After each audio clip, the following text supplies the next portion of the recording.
लोग श्रीमद् भागवतम के तीसरे स्कंद के 5वें अध्याय के चौथे श्लोक को देख रहे हैं। जो प्रभुपाद जी कहते हैं वो अपने जीवन में होते हुए देखते हैं तो बड़ा विश्वास बन जाता है। आज एक भक्त क्लास में आए, बोले कई दिन से जप कर रहे हैं, लगता है क्लास में कभी आते नहीं, इसलिए आज बोले प्रभु जी कुछ समझ नहीं आ रहा है। गीता क्लास इजी था ना। बोले फिर बाद में फोटो भेजे, प्रभु जी गर्भोदकशाई विष्णु, क्षीरोदकशाई विष्णु, कारुणोदकशाई विष्णु क्या होता है समझ नहीं आ रहा है।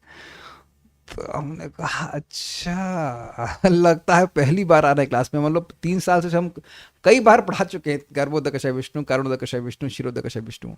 तो मैं क्रोधित नहीं हुआ। मुझे बात प्रभुपाद जी की याद आई कि देखो व्यक्ति प्रारंभ में हरि नाम जप करता है, फिर उसका हृदय शुद्ध हो जाता है तो वह भागवतम सुनकर के और प्रगति करता है, दिख रहा है एकदम से।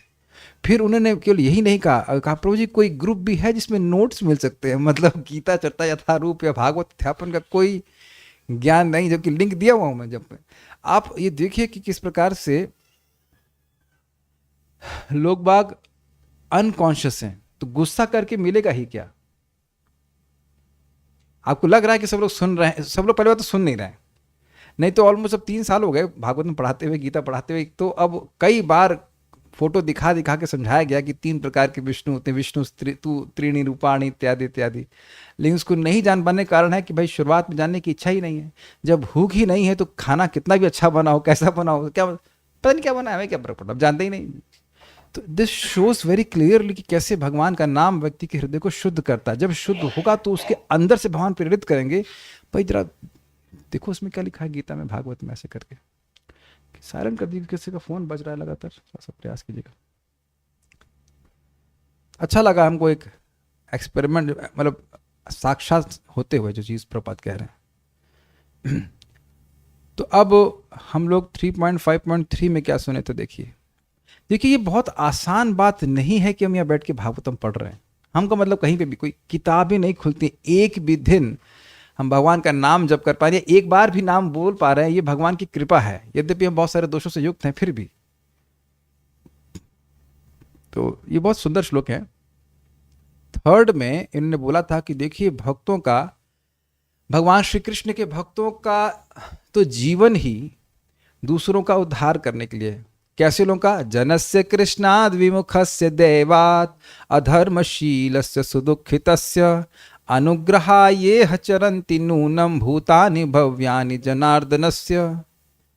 जनस्य वह लोग, कृष्णाद विमुखस्य, प्रभुपाद जी ने शब्दार्थ बड़ा सुंदर दिया। जनस्य मतलब सामान्य व्यक्ति की। कौन सामान्य व्यक्ति है? जो कृष्ण से विमुख है वह सामान्य व्यक्ति है। जो कृष्ण से विमुख नहीं है वह असामान्य व्यक्ति है। समझ में आया? सामान्यतः जगत में लोग कृष्ण से विमुख रहते हैं, उन्हें कृष्ण से कोई मतलब नहीं। तो विमुख कृष्ण से रहते तो सामान्य कैसे हो गया? क्योंकि कृष्ण सच्चिदानंद घन है। जीव सुख चाहता है और सुख के सच्चे स्रोत से ही वह विमुख है। नहीं ये नहीं करना, जैसे मीठा खाना चाहता हो, कहीं मीठा खाना चाहता हूँ, अच्छा तो लीजिए रसमलाई, नहीं मीठा नहीं खाऊंगा, तो तुम मीठे के स्रोत से ही दूर हो तो मिठास मिलेगी कैसे? तो कह रहे हैं कि बड़े आश्चर्य की बात है कि लोग कृष्ण से ही विमुख हैं। तो कृष्ण से विमुख क्यों है? अगर मान लो ये पूछे तो कहते हैं दैवात, पहले वह कुछ गलत कार्य किए इस कारण से अधर्मशीलस्य। अधर्मशील मतलब वह भगवत धर्म भक्ति के कार्यों से सर्वथा रहित हैं और इस कारण से सुदुखितस्य। सुदुखितस्य, सुख सुनते हैं लेकिन यहाँ पे सुदुख लिखा हुआ है, बहुत ज्यादा दुखी हैं, अच्छे से दुखी है। सामान्य व्यक्ति दुखी ही है, ठीक है। तो उन पर अनुग्रहाय, अनुग्रह करने के लिए, यह इस जगत में चरंती, वह चरते हैं अर्थात चलते रहते हैं, विचरण करते रहते हैं। नूनम मतलब निश्चित, इसमें कोई संदेह नहीं है। कौन? भूतानि भव्यानि जनार्दनस्य। जनार्दन वह भगवान जो माया का ही अर्दन करने वाले हैं, या जिनसे लोग याचना करते हैं भगवान हम बड़े दुख में हैं, हमें हमारे इस दुख की निवृत्ति कर दीजिए। ऐसे जनार्दन के भूत अर्थात भक्त या मतलब जीवात्माएं जो भगवान की हो गई हैं, और भव्यानी जो अन्यों के लिए मंगलमय, ऐसे भक्त लोग विचरण करते हैं। इसीलिए विचरण करते हैं कि वह अन्यों पर कृपा कर सके जो दुखी हैं। इसलिए समझने का प्रयास कीजिए। इस अब अगले श्लोक को देखेंगे तो उसमें क्या लिखा है देखिए। इसमें लिखा है साधु वर्य, देखिए साधुओं का जो सामान्य स्वभाव है वह तीसरे श्लोक में बताया गया कि साधु वही व्यक्ति है जो अपने अर्थ का साधन करता है और दूसरों के लिए भी साधन करता है। समझ रहे हैं बात? केवल अपने लिए साधना नहीं कर रहा है, अपने जीवन के उद्देश्य की पूर्ति हो और अन्यों के जीवन के उद्देश्य की पूर्ति हो, उसको साधु कहा जाता है। जैसे जैसे व्यक्ति साधुत्व को प्राप्त करता है, साधु मतलब अच्छा व्यक्ति भगवान की भक्ति करता है, तो स्वाभाविक रूप से वह दूसरों को भी भगवान के बारे में बताना चाहता है। वह भी प्रयास करता है कि दूसरों को भी भगवान की भक्ति करने का मौका मिले। सिंपल है। तो साधु वर्य क्या करेगा? जो व्यक्ति साधुओं में सर्वश्रेष्ठ है वो क्या करेगा? वो तो और इस कार्य को करेगा ना। अच्छा एक विचार कीजिए, अभी मैं जितना भी भक्त बना हूं, थोड़ा प्रीचिंग करने का मन करता है, और जब मैं परमहंस बन जाऊंगा तो बनूंगा, मुझे विश्वास है 5 करोड़ साल के बाद बनूंगा, कभी बनूं, लेकिन बनूंगा जरूर। तो अब जब आप लोग भी बनेंगे, घबराइए मत। तो जब अब एकदम नाम के आनंद में डूब रहे हैं, तब कितना पगलाएंगे नाम देने के लिए। तो है ना, समझ रहे हैं बात? इतने बुरे व्यक्ति तो नहीं है ना कि पढ़े भी नहीं है, पढ़ाई भी नहीं, कुछ तो साधुत्व तो आए है, मान रहे हैं कि बहुत सारे दुर्गुण है, लेकिन एक सद्गुण है कि भाई देख रहे हैं भक्ति की वजह से आया, अन्यथा नहीं आता। कि हम खुद भी भक्ति करना चाहते हैं, दूसरों को भी सहायता करना चाहते हैं। आप लोग भी इसी प्रकार के होंगे। कोई आकर के आपसे पूछेगा कि कुछ भगवान के बारे में बताइए, तो आप चुप हो जाएंगे। हम नहीं जानते हैं कि कृष्ण भगवान है ऐसा तो हम नहीं बोलेंगे ना। तो आप वो समझ रहे हैं कि कुछ बताएंगे। सब लोग भक्त बताते ही हैं। सामने माता जी बैठी हुई, इनके एक लड़का भक्ति नहीं करता तो बड़ी इनको दुख है। इस बात का दुख नहीं है ज़्यादा कि शरीर में कष्ट है। क्यों माता जी? आप शरीर के कष्ट के नहीं बोलती हैं, यही बार बार बोलती हैं हमारा एक लड़का और भक्त बन जाए तो अच्छा होगा। देखिए साधुत्व का लक्षण, जो भी भक्ति करता है उसके भक्ति देवी के प्रभाव से, हमारा प्रभाव नहीं है, भक्ति देवी के प्रभाव से उसके हृदय में इच्छा आती है कि दूसरों को भक्ति दी जानी चाहिए। तो कह रहे हैं कि तत् मतलब तस्मात, इसलिए क्योंकि सारे साधु दूसरों के कल्याण के लिए करते ही रहते कार्य। तो आप तो साधु वर्य हैं, साधुओं में सर्वश्रेष्ठ हैं, इसलिए आप हमें वह सुख का मार्ग बताएं जिसके द्वारा भगवान प्रसन्न हो। जब भगवान प्रसन्न हो जाएंगे तब क्या होगा? तो वह हृदय में स्थित हम सभी जीवों को, जो उनका हृदय भक्ति के द्वारा पवित्र हो गया है, उसको ज्ञान, उसके हृदय में ज्ञान प्रकाशित करेंगे, जो वेद प्रमाण ज्ञान है। समझ में आई बात? समझ पा रहे? श्लोक का विषय क्या है? श्लोक का विषय है कि हे साधुवर्य, आप हम लोगों को ऐसा मार्ग बताएं जो सुख से साधित हो। ये ना कहें कि अब गर्म तवी पे बैठना है, गर्म तवी पे बैठना है, जब हो नहीं रहा है और गर्म और दिन में केवल एक बार खाना है, वो भी 2 सेब। आप करिए भक्ति, अच्छा है। ऐसा कोई मार्ग जो इतना कठिन हो तो उसको तो स्वीकार नहीं करेगा। तो प्रश्न बड़ा स्पष्ट है, सुख स्वरूप मार्ग बताइए जिसे करना बड़ा आसान हो और उसके द्वारा भगवान सम्यक रूप से आराधित होकर के हृदय में हमारे बैठे हुए भगवान, लेकिन ज्ञान नहीं दे रहे, तो भगवान प्रसन्न होकर के वह ज्ञान दें जो वेद का ज्ञान है, अर्थात जीवात्मा का संबंध जो भगवान से, वह ज्ञान प्रकाशित कर दें। तो एक प्रश्न आएगा कि भाई यह ज्ञान चाहते क्यों हो? क्योंकि सुखाय कर्माणि करोति लोके, लेकिन सुख के लिए लोग कर्म कर रहे हैं, लेकिन उनको यह ज्ञान नहीं हो रहा है, या उनको दुख मिल रहा है लेकिन उससे विरत नहीं हो पा रहे, बार बार वह उसी कार्य में लग रहा है जो उनको दुख प्राप्त कराएगा। तो यह ज्ञान है ना। भगवान अगर हृदय में प्रकाशित कर दें कि भैया यहां से कोई सुख नहीं मिल रहा है, तो व्यक्ति बिल्कुल उस कार्य को नहीं करेगा। भगवान ही उसको विरत कर सकते हैं। भगवान अपनी भक्ति का सुख दें उसको, तभी वह भोगों से विरत हो सकता है, नहीं तो बार बार भोग में पड़ेगा, दुखी होगा, फिर भोग में ही पड़ेगा। यही तो आप देख रहे हैं जगत में। यस, तो ये बड़ा सुंदर श्लोक है। यानी कि कई बार आप लोग प्रश्न करेंगे, मन में आता होगा भगवान को हम कैसे प्रसन्न करें, तो ये श्लोक उसी प्रश्न पे किया जा रहा है कि भगवान को हम कैसे बड़ी आसानी से प्रसन्न करें। ये श्लोक का विषय है, ताकि भगवान हमें ज्ञान प्रदान करेंगे। ठीक है, मेरे पीछे बोलिए। तत्साधुवर्यादिशवर्त्मशं नः संराधितो भगवान ये न पुंसाम्। तत्साधुवर्यादिशवर्त्मशं नः संराधितो भगवान ये न पुंसाम्। हृदि स्थितो यच्छति भक्तिपूते ज्ञानं सतत्वाधिगमं पुराणम्। हृदि स्थितो यच्छति भक्तिपूते ज्ञानं सतत्वाधिगमं पुराणम्। तत्साधुवर्यादिशवर्त्मशं नः संराधितो भगवान ये न पुंसाम्। तत्साधुवर्यादिशवर्त्मशं नः संराधितो भगवान् येन पुंसाम्। हृदि स्थितो यच्छति भक्तिपूते ज्ञानं सतत्वाधिगमं पुराणम्। हृदि स्थितो यच्छति भक्तिपूते ज्ञानं सतत्वाधिगमं पुराणम्। तत्साधुवर्यादिशवर्त्मशं नः संराधितो भगवान् येन पुंसाम्। तत्साधुवर्यादिशवर्त्मशं नः संराधितो भगवान् येन पुंसाम्। हृदि स्थितो यच्छति भक्तिपूते ज्ञानं सतत्वाधिगमं पुराणम्। हृदि स्थितो यच्छति भक्तिपूते ज्ञानं सतत्वाधिगमं पुराणम्। तत्साधुवर्यादिशवर्त्मशं नः संराधितो भगवान् येन पुंसाम्। तत्साधुवर्यादिशवर्त्मशं नः संराधितो भगवान् येन पुंसाम्। हृदि स्थितो यच्छति भक्तिपूते ज्ञानं सतत्वाधिगमं पुराणम्। हृदि स्थितो भक्षति भक्तिपूते ज्ञानं सतत्वाधिगमं पुराणम्।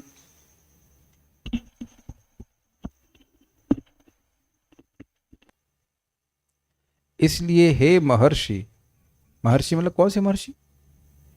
मैत्री मुनि। इतने डाउट से पूछे मैं, अभी और कोई महर्षि मिला जो? मैत्री मुनि, आप मुझे पूर्ण पुरुषोत्तम भगवान की दिव्य भक्ति के विषय में उपदेश दें, जिससे हर एक हृदय में स्थित भगवान भीतर से परम सत्य विषयक वह ज्ञान प्रदान करने के लिए प्रसन्न हो, जो कि प्राचीन वैदिक सिद्धांतों के रूप में उन लोगों को ही प्रदान किया जाता है जो भक्ति योग द्वारा शुद्ध हो चुके हैं। एक एक बात समझिए। आप बता सकते हैं कि इसलिए की व्याख्या क्या होगी? महर्षि मैत्री पूछे किस लिए दूं, तो उसमें लिखा इसलिए। तो किस लिए? किस लिए? अभी मैंने समझाया था किस लिए। यस, क्योंकि आप महाभागवत हैं, आप साधुवर्य हैं, और साधुओं का स्वभाव होता है कि जो लोग भोगों में पड़े हुए हैं, जो दुखों में, दुख प्राप्ति के, सुख प्राप्ति के उद्देश्य से दुख प्राप्ति के उपायों में लगे हुए हैं, तो उन पे कृपा करने के लिए ही घूमते रहते हैं। तो आप तो साधुओं में सर्वश्रेष्ठ हैं, ये बात बोल रहे हैं। इसलिए आप मुझे पूर्ण पुरुषोत्तम भगवान की दिव्य भक्ति के विषय में उपदेश दें। भक्ति शब्द यद्यपि संस्कृत में नहीं, लेकिन प्रभुपाद उसके असली अर्थ को समझा रहे हैं। वह मार्ग जो सुख स्वरूप है और जिससे भगवान सम्यक रूप से आराधित है, वो कौन सा मार्ग है? भक्ति का मार्ग है। तो प्रश्न होगा कि भाई ये बात आप कैसे कह सकते हो? हम लोग भगवद गीता के 9वें अध्याय को पढ़ चुके हैं, इसलिए कह सकते हैं सुसुखम कर्तुम अव्ययम। ये भक्ति का मार्ग सुख स्वरूप है ना? इडली सांभर खाने में कोई दुख होता है? और आहा स्वाहा स्वाहा आहा। या जूस पीने में कोई दुख होता है? दाल चावल जो भी आपको भोजन बनाना है, जो मतलब भगवान को अर्पित किया सकता है, उसे खाने में कभी कोई दिक्कत है? कोई सेमिनार आप अटेंड किया प्रसाद कैसे खाएं ना? वो तो सिद्ध बात है, नित्य सिद्ध है, कोई दिक्कत नहीं है। कीर्तन करना, भगवान का प्रसाद ग्रहण करना। या अभी एक भक्त बोल रहे हैं, मैं उनको पूछा कि आप तो पढ़ाई करते हो, तो क्लास में क्यों आए? तो उनका देखिए कितना सुंदर रिपोर्ट आ रही है। आज सुबह से एक भी क्लास नहीं सुनी प्रभु जी, सारा दिन से बेचैनी हो रही थी प्रभु जी, पढ़ाई में भी मन नहीं लग रहा था, तो आ गया, यहाँ आ गई मतलब। तो यानी कि यहाँ कुछ सुख मिल रहा है तब ना आ रहे हैं। और पढ़ाई में पढ़ाई से तो अपने आप बेचैनी होना स्वाभाविक सी बात है, लेकिन वो तो स्वाभाविक सी बात है, ये हमारा भी अनुभव है। तो अब आप देख रहे हैं कि ये प्रभुपाद इस बात को बोलते हैं, simply by sitting you make advancement. कथा चल रही है, समझ में नहीं आ रहा, खाली बैठे रहे, सुन रहा है व्यक्ति, तो वह भी प्रगति कर रहा होता है। और समझ में आए तो कहना ही क्या। तो अब ये सुख रूप मार्ग है, ये गीता से पकड़िए। और भगवान प्रसन्न कौन से मार्ग से होते हैं? भक्ति मार्ग से। तो इसीलिए प्रभुपाद जी ने कहा कि भक्ति योग के विषय में उपदेश दें। समझ गए एक लाइन? ठीक है। अच्छा, उससे क्या हो जाएगा? तो कहते हैं कि देखिए, भगवान सबके हृदय में है। हम सबके हृदय में है कि नहीं? ये तो आपने सुना है। और अन्य लोगों के हृदय में भी है जो कह रहे हैं कि भगवान नहीं है, उनके हृदय में भी भगवान बैठे हुए हैं। लेकिन भगवान कौन सा ज्ञान दे रहे हैं? सामान्यतः सामान्य व्यक्ति को सामान्य ज्ञान क्या दिया जा रहा है? भौतिक ज्ञान। कौन सा ज्ञान? भौतिक ज्ञान। आहार निद्रा भय मैथुन, बेसिकली कैसे अपनी इंद्रियों को संतुष्ट करो, ये भगवान बिना किसी लैंग्वेज के ज्ञान के दे रहे हैं। जिन लोगों को पढ़ना भी नहीं आता, उनको खाना आता है, सोना आता है। Do you agree with this? Is not astonishing? इसी को प्रभात कहते हैं, जैसे बद्ध जीव के लिए नित्य सिद्ध क्या है? आहार निद्रा भय और मैथुन, उसे किसी सीखने की जरूरत नहीं है। ऐसे मुक्त जीव के लिए नित्य सिद्ध ज्ञान क्या है? भगवान का ज्ञान। लेकिन हम लोग के लिए ऐसा नित्य सिद्ध ज्ञान नहीं है। तो बड़ी रुचिकर बात है कि भगवान सारे ज्ञान के स्रोत हैं। बहुत सुंदर बात है। अंदर ही बैठे हैं लेकिन चुप, वो कुछ बोलते ही नहीं है। बोलते नहीं मतलब यह नहीं बताते कि मैं परम ब्रह्म हूं, परम धाम हूं, पवित्र हूं इत्यादि, कुछ नहीं। गीता का कोई एक श्लोक नहीं समझाते हैं। Is it not astonishing? क्या यह आश्चर्य नहीं होता? ट्यूशन मास्टर अंदर बैठा है लेकिन ज्ञान बिल्कुल नहीं दे रहा है, कुछ भी नहीं बोले ना। इधर से उधर घुमा रहे, उधर से उधर घुमा रहे। आइसक्रीम खाना है, वहाँ आइसक्रीम पार्लर, वहाँ पे जूस पीना, वहाँ चले जाओ, ये घुमाओ, वहाँ घुमाओ, यहाँ घूम जाओ। और यह भी नहीं बता रहे हैं कि तुम सुख प्राप्ति के लिए प्रयास गलत जगह कर रहे हो, यह भी नहीं बता रहे। डायरेक्ट भगवान नहीं बताते, भक्तों के माध्यम से, शास्त्र के माध्यम से बताते हैं। सारी बातें एकदम सत्य दिख रही है अपने जीवन में, ठीक है। लेकिन अगर आपने भगवत गीता का 10वां अध्याय भी पढ़ा है तो भगवान ने एक श्लोक बहुत प्रसिद्ध बोला है, मच्चित्त मदगत प्राणा बोधयन्तः परस्परम कथयन्तश्च माम नित्य तुष्यन्ति च रमन्ति च तेषां सततयुक्तानां भजतां प्रीतिपूर्वकं ददामि बुद्धियोगं तं येन माम् उपयान्ति ते तेषामेवानुकम्पार्थम् अहम् अज्ञानजं तमः नाश्यामि आत्मभावस्तु ज्ञानदीपेन भास्वतः। 3 श्लोक इकट्ठा करके समझ लीजिए कि जो भगवान के शुद्ध भक्त हैं उनका चित्त भगवान में ही लगा रहता है, उनके प्राण भगवान की सेवा के निमित्त होते हैं, इंद्रियां, और भगवान के बारे में श्रवण कीर्तन करके वह सुख अनुभव करते हैं और तुष्ट होते हैं। ऐसे भक्तों को भगवान जो प्रीतिपूर्वक इस प्रकार से भजन करते हैं वह ज्ञान देते हैं जिसके द्वारा वह भगवान के पास आ सकें, और उनके हृदय में जो अज्ञान है वह भगवान स्वयं अंदर से नष्ट करते हैं। तो प्रसन्न होकर के ना, तेषाम एवा अनुकंपार्थम, ऐसे ही भक्तों पर अनुकंपा करने के लिए, अहम अज्ञान जम तमः, जो अज्ञान से, अपने स्वरूप के अज्ञान से उत्पन्न जो अंधकार है उसको भगवान नष्ट करते हैं। तो ये स्पष्ट दिख रहा है ना कि भगवान प्रसन्न होते हैं तो क्या करते हैं। ये जो हम दुख प्राप्ति के लिए प्रयास कर रहे हैं सुख प्राप्ति की आशा से, इसको व्यक्ति बंद कर देता है। प्रमाण सवेद धातु पदवीं परस्य दुरंत वीर्यस्य रथांग पाणे यो मायया संततयानुवृत्त्या भजेत तत्पाद सरोज गंधम। वही व्यक्ति सवेद धातु, धातु अर्थात विधाता, भगवान जो विधाता हैं, जो जगत की सृष्टि करने वाले हैं, उनकी पदवीं परस्य, जो प्रकृति के गुणों के परे हैं, उनकी पदवी अर्थात उनकी स्थिति को वही व्यक्ति जानता है। जो अब वो पदवी कैसी है, वो व्यक्ति कैसे है, तो कह रहे हैं रथांग पाणे, जो रथ के अंग को अपने हाथ में धारण किए अर्थात भगवान श्री कृष्ण, उनकी स्थिति को वही व्यक्ति समझ सकता है जो अमायया, निष्कपट भाव से, संततया अर्थात निरंतर, और अनुवृत्ति अर्थात भगवान को प्रसन्न करने की वृत्ति से, भगवान की प्रसन्न करने की इच्छा से, अनुकूल भाव से यानी प्रतिकूलता के अभाव से भगवान का भजन करता है। तत्पाद सरोज गंधम, भगवान के चरण कमल के गंध को पकड़ने लगता है अर्थात भक्ति के सुख का अनुभव करने लगता है। तो ये सब भगवान कब करते हैं? जब भगवान प्रसन्न होते हैं। तो ये सारी बातें इस प्रश्न में छुपी हुई हैं कि ऐसा मार्ग बताइए जो सुख पूर्वक हो। सुख मतलब कोई भी कर सके, अगर करना चाहे तो, अगर करना चाहे तो कोई भी कर सके, और उससे भगवान प्रसन्न हो जाए। देखिए दोनों ही बातें बड़ी महत्वपूर्ण है। प्रश्न भी बड़ी मंगलमयता से किया जाए, बहुत कल्याण करने की इच्छा से किया जाएगा। सामान्य लोग आध्यात्म में रुचि रखते नहीं हैं, तो मार्ग अगर बहुत कठिन होगा तो ऐसे ही छोड़ देंगे। जैसे हम लोग कहें कि चलिए भक्ति भगवान को प्राप्त करने के लिए अब हम लोग को कल से हम लोग चल रहे हैं, पैदल यात्रा कर रहे हैं हिमालय की। आप जाइए, स्पॉन्सर करते रहे, आप जाइए तो हिमालय जाके सबसे पहले हिमालय के बारे में आप सोचेंगे कि खाएंगे क्या। शायद वहाँ पे मोस्टली आलू मिलता है। I have no idea, I have not gone, लेकिन मैंने सुना है कि ज़्यादा सब्जी उब्जी नहीं मिलती है। मे बी रॉन्ग, मैं कभी गया नहीं। हाँ आपको पता नहीं है। इधर भक्त हैं जो हिमालय जाते रहते। कहाँ गए भक्त हमारे? हाँ सत्यम साहब प्रभु, आपको ज़्यादा जानकारी होगी। ज़्यादा सब्जी नहीं मिलती ना शायद वहाँ पे, वेरी डिफिकल्ट। सबसे पहले आदमी भोजन के बारे में सोचेगा, तपस्या के बारे में नहीं। मैं इस बार अभी हरिद्वार गया था तो मुझे याद आ रहा था वो क्या नाम था उसका, धृतराष्ट्र और गांधारी कैसे पानी पी करके वहां जी रहे थे। हमने कहा पानी हम तो अपने पराठे लेके गए थे, प्रसाद पराठे। एक दिन के लिए भी व्यक्ति नहीं रह सकता है, मुश्किल, बहुत तपस्या करना मुश्किल है। तो घर में ही रह करके अपना भोजन इत्यादि ग्रहण करके, प्रसाद ग्रहण करके, नाम जप करके, मतलब सिंपल भक्ति के प्रोसेस को पूछ रहे हैं जिससे भगवान प्रसन्न हो जाए। सिंपल सी बात है। These talks about Krishna are very pleasing to Krishna. तभी तो भगवान भगवद गीता में इस विशेष सेवा को बोल रहे हैं, कथयन्तश्च माम नित्य तुष्यन्ति च रमन्ति च।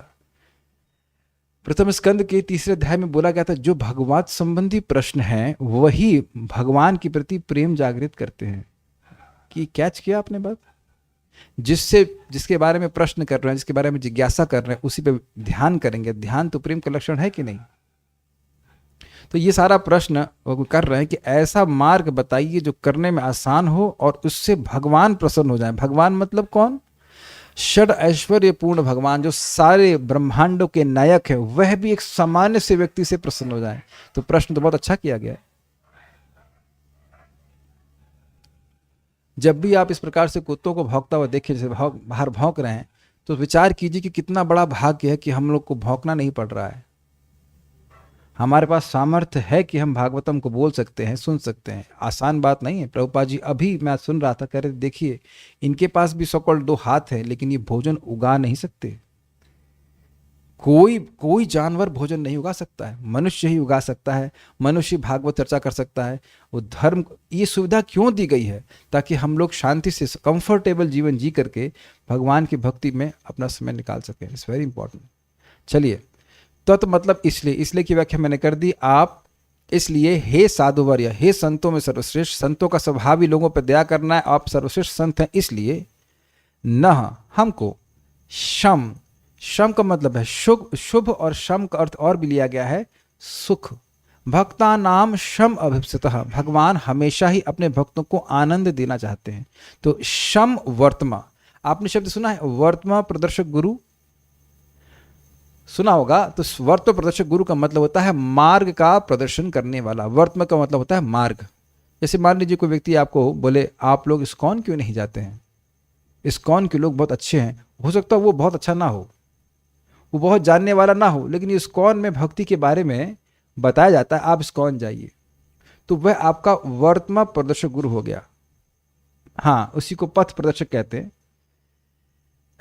अगर शिक्षा गुरु नहीं बन सके तो कम से कम वर्तमा प्रदर्शक तो बन जाइए। वर्तमा प्रदर्शक बनने का भी बड़ा लाभ है। आप 4 स्कंद में सुनेंगे, भगवान ध्रुव महाराज भगवान की प्राप्ति करना चाहते थे, तो उनकी माँ ने कहा जाओ बेटा जाकर के जंगल में भगवान विष्णु की आराधना करो। वो इतना ही बोली, जब ध्रुव महाराज भगवान के पास गए, जा रहे थे, तो उनको स्मरण हुआ कि माँ ने बोला था। तो केवल उनके स्मरण मात्र से माँ भी वैकुंठ चले गई। माँ बहुत भजन की हूँ ऐसा कोई वर्णन शास्त्र में नहीं है। भक्त थी लेकिन बहुत नहीं बता पाई थी। तो क्या वर्तमा प्रदर्शन भी नहीं कर सकते? इस जगत में लोग पूछते हैं भैया वो इस्कॉन मंदिर कहाँ है, तो आप इधर से जाके राइट से लेके लेफ्ट लेके उधर चले जाइए। वो बहुत बड़ी बात आपने करी है। भगवान का स्थान का आपने मार्ग बताया, उसको बहुत बड़ी बात करी। या किसी को आपने पुस्तक दी है तो भले पढ़ाया नहीं है, लेकिन मार्ग में तो ले आ गए ना। नहीं तो मार्ग ही नहीं पता चले तो वो पहुंचेगा कैसे? एटलीस्ट उतना तो करने का प्रयास हमें करना चाहिए। चलिए, वर्त में बात करता। वर्त मतलब होता है पथ, मार्ग का आदेश, अर्थात आदेश करें कि भाई यह करो, ये ना, जिससे संराधितः, आराधना मतलब क्या होता है? पूजा करना। और संराधना मतलब बढ़िया से आराधित, तो पूरी तरह से सेवित होकर, अर्थात पूरी तरह से संतुष्ट होकर। जैसे मान लीजिए कोई व्यक्ति आपको चावल दे, तो आपको भोजन दिया कि नहीं दिया? माइक बताइए। जी दिया। पूरा नहीं। हाँ, समझ में आ गया। दाल नहीं दिया यार समझ आ गया। दाल चावल दे दिया पूरा खाना। माइक बताइए। तब भी पूरा नहीं दिया। सब्जी तो होना चाहिए। अच्छा ठीक है, तब भी दे दिया पूरा? नहीं, रोटी नहीं है। हाँ, रोटी नहीं, समझ गए ना। तो इतना तो बनाती है ना आप, समझ में आ गया। तब हम संतुष्ट होते हैं कि नहीं? तो आप समझ गए कि किसी की आराधना कर रहे हैं तो ठीक आराधना कर रहे हैं, लेकिन सम्यक नहीं हो रहा है, मतलब पूरी तरह संतुष्ट नहीं हो रहा है। अब समझ आ गया ना? आराधना और संराधना मतलब जब अच्छा मान लीजिए सब दिया, लेकिन थोड़ा थोड़ा दिया, 2-4 दाने चावल के दे दिए, 2 दाने दिए, लेकिन अब संतुष्ट नहीं हुए। तो संराधिता मतलब भगवान पूर्णतः संतुष्ट हो जाएं, ये अर्थ। Make sense? ऐसा, क्योंकि जब पूर्णतः संतुष्ट होंगे तो पूर्ण रूप से ज्ञान प्रदान करेंगे।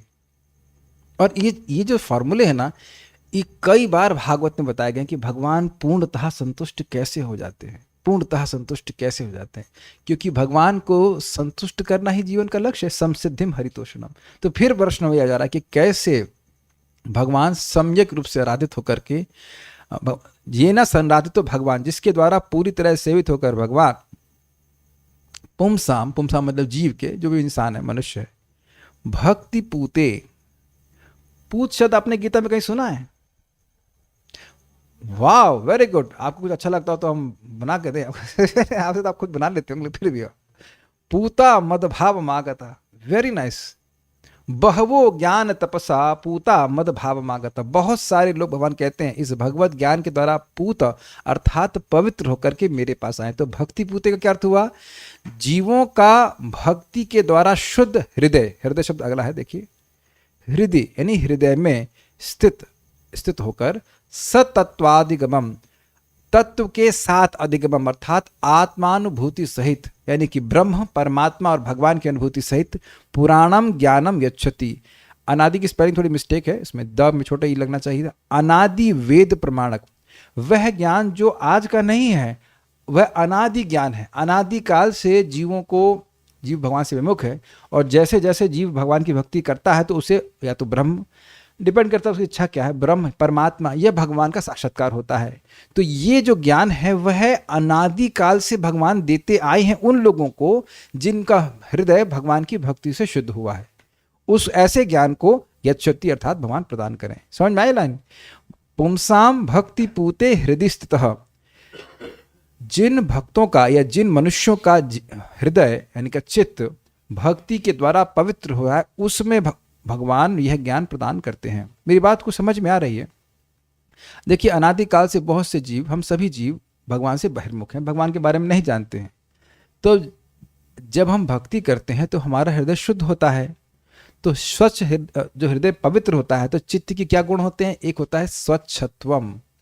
स्वच्छत्वम का मतलब होता है कि जो पानी है, तो तालाब में पानी है, तो पानी अगर स्वच्छ होगा तो उसके आर पार आप देख सकते हैं। तो उसी प्रकार से जो हृदय पवित्र हो जाता है वह भगवत बिंब ग्राहित्वम, भगवान के स्वरूप के रिफ्लेक्शन को, स्वरूप को वह पकड़ने लगता है। तो भगवान की भक्ति के प्रभाव से जब हमारा हृदय पवित्र हो जाता है, शब्द यहाँ पे पूते है, तो भगवान हृदय में ही स्थित हैं, लेकिन वह अपना ज्ञान अब देने लगते हैं। ये बात समझ में आ गई? ये बात है। तो अब कह रहे हैं कि तत्साधु वर्या आदेश वर्तम शम नः, इसलिए क्योंकि आप कृपालु हैं और साधुओं में सर्वश्रेष्ठ हैं, साधु लोग कृपालु होते ही हैं, इसलिए आप आदेश करें। क्या आदेश करूं? शम वर्तमा, सुख स्वरूप मार्ग बताइए, जो करने में भी सुख स्वरूप है और आगे भी सुख देने वाला है।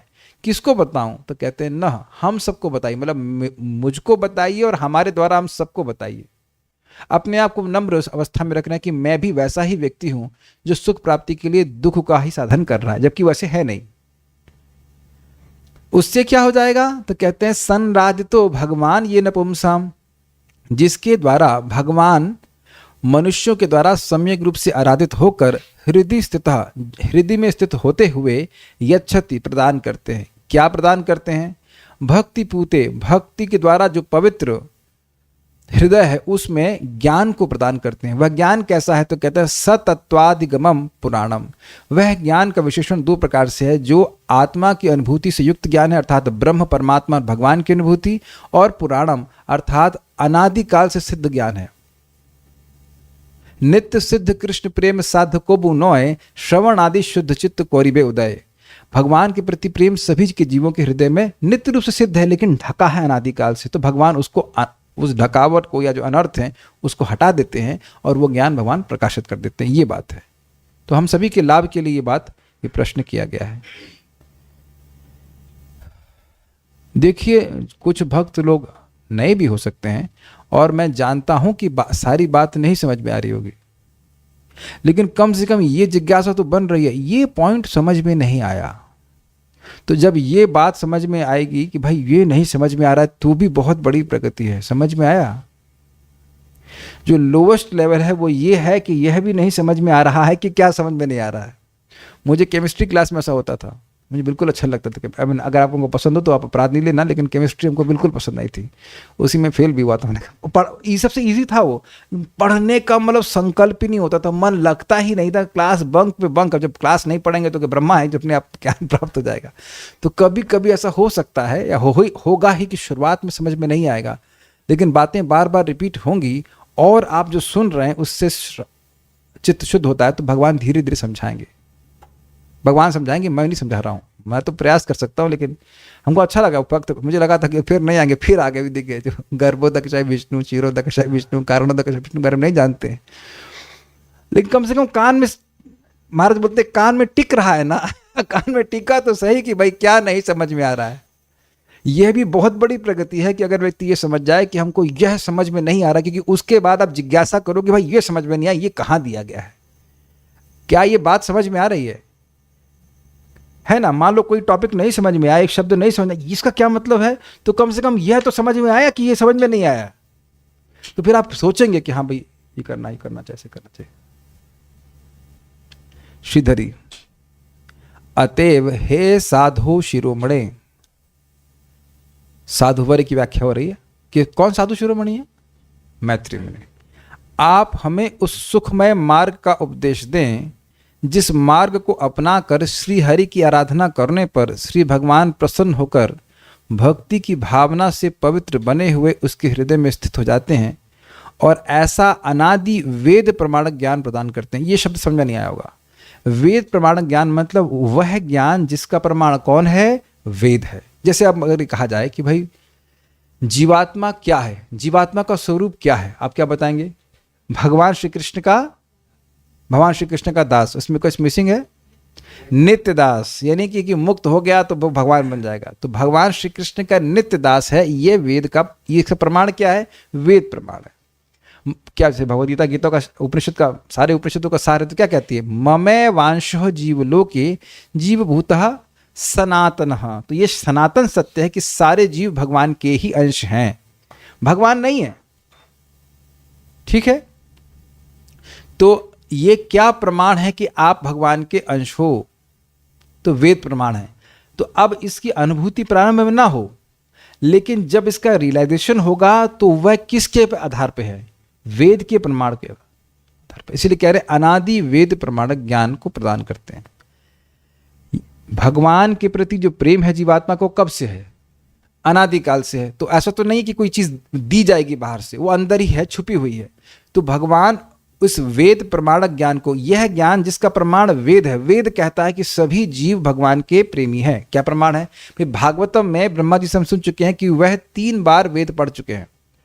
हमने एक बार भी नहीं पढ़ा, शायद आप लोग भी नहीं पढ़े हैं, लेकिन ब्रह्मा जी सारे वेद को कहते हैं कि मैं वेदों को 3 बार पढ़ करके बोल चुका हूं कि रतिर आत्मनः भवेत, वह कार्य जिससे भगवान में रति हो जाए तो वो सबसे अच्छा कार्य, वही वेदों का सार है। दूसरे स्कंद में हम लोग पढ़ चुके हैं, रतिर आत्मनः भवेत शब्द का था। तो ये वेद प्रमाण है कि भगवान का प्रेम ही वह अनादि ज्ञान है। कुछ समझ पा रहे हैं? तो भगवान इस ज्ञान को हृदय में प्रकाशित कर देते हैं कि भगवान की भक्ति करना ही जीवन का उद्देश्य है। जैसे कि महाप्रभु ने कहा था ना तपन मिश्र को, साधिते साधिते जब प्रेमांकुर होए, साधन साध तत्व जानी बे निर्णय। तुम जब हरि नाम करते करते तुम्हारा हृदय शुद्ध हो जाएगा, उसको साधना करते करते, तो तुम्हारे हृदय में ये साधन और साध्य के तत्व प्रकाशित हो जाएगा कि जीवन का उद्देश्य है भगवान की प्रेम की प्राप्ति करना। ठीक है, ये लोग मेरी परीक्षा ले रहे हैं, ये आप लोग मेरी परीक्षा ले रहे हो कि कब तक हमें गुस्सा नहीं आएगा और कितना मैं डिस्टर्ब नहीं हो सकता हूँ।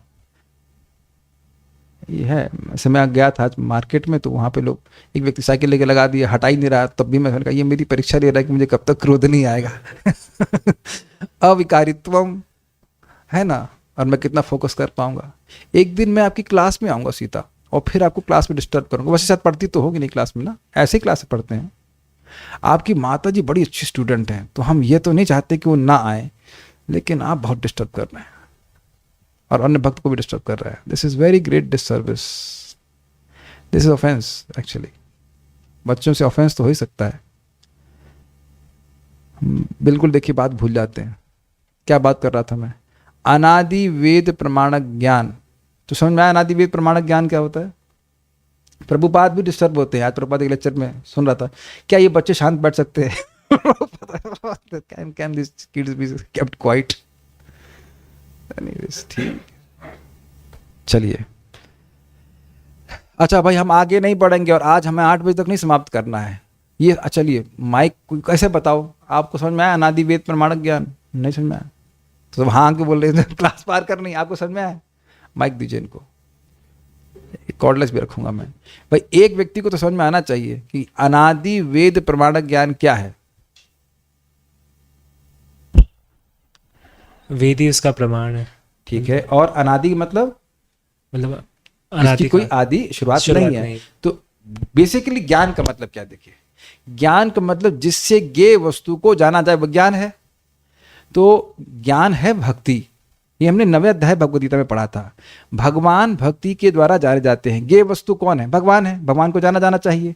तो वह कैसे जाने जाएंगे? भक्ति रहेगी। तो भक्ति हमारे हृदय में नित्य सिद्ध है कि नहीं है? तो उसी भक्ति को भगवान जागृत कर देते हैं। वो दिखा देते हैं कि भाई देखो जीव, ये परमात्मा और ब्रह्म ये सब तुम्हारा जीव से संतुष्ट नहीं होगे, तुम भगवान की प्राप्ति करो, भगवान का प्रेम प्राप्त करोगे, तुम संतुष्ट हो जाओगे। तो इसी ज्ञान को भगवान प्रकट कर देते हैं।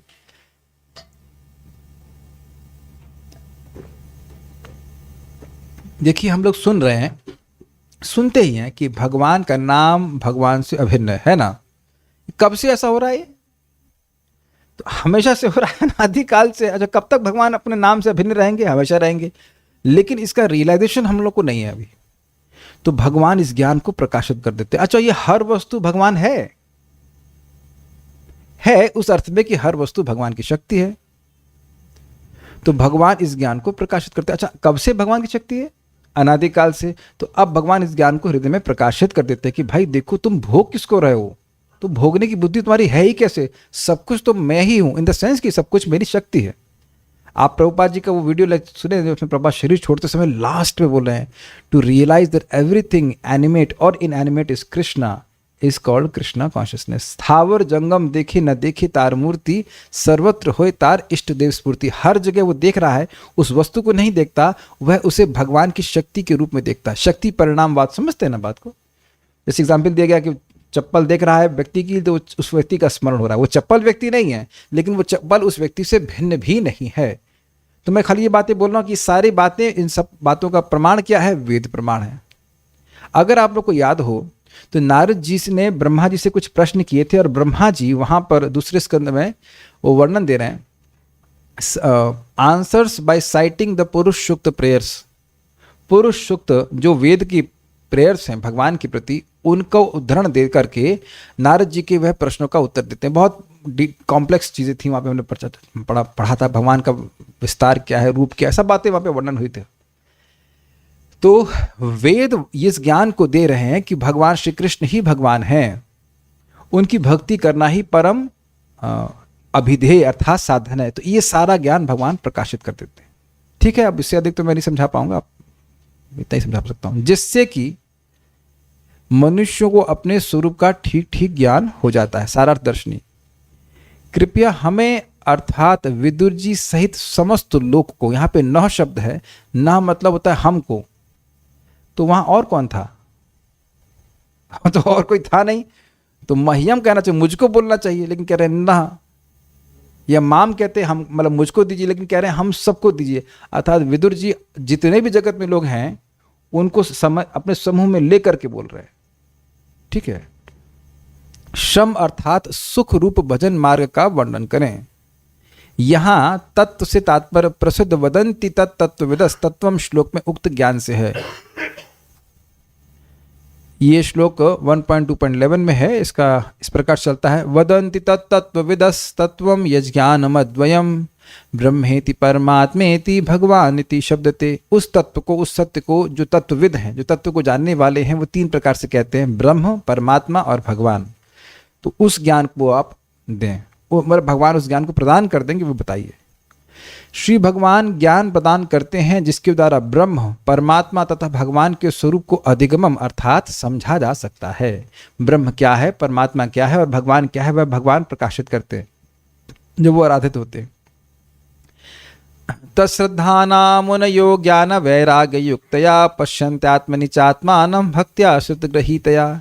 ज्ञान तथा वैराग्य से समन्वित गंभीर जिज्ञासु या मुनि वेदांत श्रुति के श्रवण से ग्रहण की हुई भक्ति द्वारा परम सत्य की अनुभूति करता है। श्रीमद् भागवतम 1-2-12। बहुत गंभीर बात है। देखिए, हर व्यक्ति अलग अलग लेवल पे भागवतम को सुन सकता है। क्या आवाज़ आप लोगों को ठीक से आ रही है रूम पे? Is it okay? हर व्यक्ति अलग अलग लेवल पे भागवतम को सुन सकता है, लेकिन वस्तुतः श्रीमद् भागवतम और भगवद गीता को सुनने का उद्देश्य यह है कि व्यक्ति हृदय में साक्षात भगवान को देखे, और देखते ही हैं, इसी को यहाँ पे बोला जा रहा है। तत्श्रद्धानः मुनयो, बड़ी श्रद्धा से युक्त मुनिजन जो मननशील हैं, जो जगत के स्वरूप को समझ रहे हैं, भगवान के स्वरूप को समझते हैं, ज्ञान वैराग्य युक्त, ज्ञान और वैराग्य के युक्त होकर पश्यन्ति आत्मनि चात्मानम, आत्मा में, अपने हृदय में, पश्यन्ति देखते हैं। किसको? आत्मा को, अर्थात आत्मा को और परमात्मा दोनों को देखते हैं। ये कथा कोई मनोरंजन मात्र के लिए नहीं है, सुख स्वरूप है, सुख मिलता है कथा सुनने से, लेकिन उसका लाभ देखिए कितना जबरदस्त है। लाभ क्या है कि साक्षात भगवान को व्यक्ति हृदय में देख पाता है। कैसे? भक्त्या श्रुत ग्रहीतया, उस भक्ति के द्वारा जो सुनने से बढ़ी हुई है। इतनी अद्भुत बात है, जब तक कोई व्यक्ति प्रवचन में आएगा नहीं, उसे समझ में नहीं आएगा कि ये सुनने का लाभ क्या है।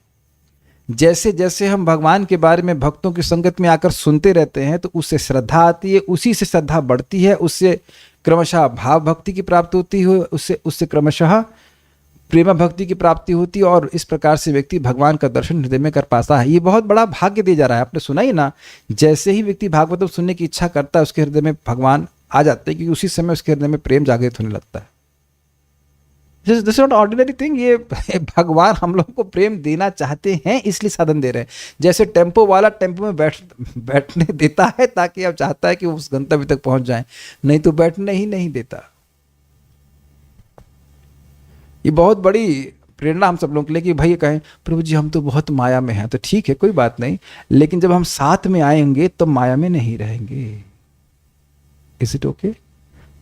इस समय तो कोई माया नहीं पकड़ी है ना सबको। बहुत अच्छा एक वक्त बोल रहे थे, no matter how much you are in maya, you come to class, at least we are hearing the truth. I may be a rascal but I am at least hearing the truth. मैं गलत हो सकता हूं, लेकिन सुन तो सही रहा हूं ना। तो कभी कभी स्ट्राइक कर जाता है व्यक्ति को, अरे भाई सही है ये, मैं गलत हूं।